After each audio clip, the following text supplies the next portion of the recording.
Yeah, I wrote about 10 or 11 years ago about how media was going to be manipulated, and how we needed to invest in touch points and safeguards to ensure that the truth was always going to prevail. And the reason that I was inspired to do that back then is that I had already started to see the rise of a lot of fake news sites meant to promote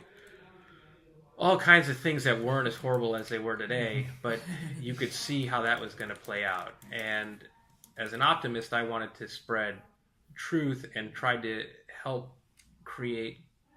people that were going to invest in bots and sites and all of these things to sort of act as a line of first defense and first offense. And it's interesting that all of these years later, there is no real understanding of just how deep this is and how deep it works and how extensive it is, and how even with all of these safeguards that Facebook, for example, is starting to put in place, it's not just a problem of fake news, it's also a problem of absolute human ignorance that is part of the problem of all of this technology. So, in her question earlier about how people are changing and how they're surrounding themselves with networks, I mean,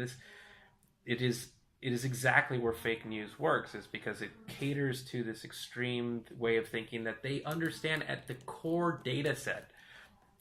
The reason Trump won, for example, is they had Cambridge Analytica had all of this data that showed exactly the hot points for all of the people that needed to hear something a certain way and in a certain place, and they created the content, and they didn't just create it, they pushed it into those networks, into those streams. So is there an opportunity for News 3.0? Sure, but the thing that has to happen is that the people have to realize that those running the organization aren't just in the news business anymore. They're now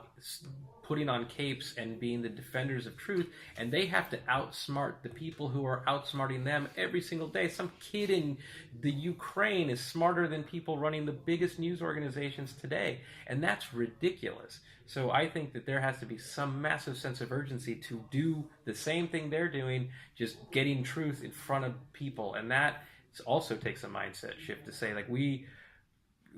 the way we report on news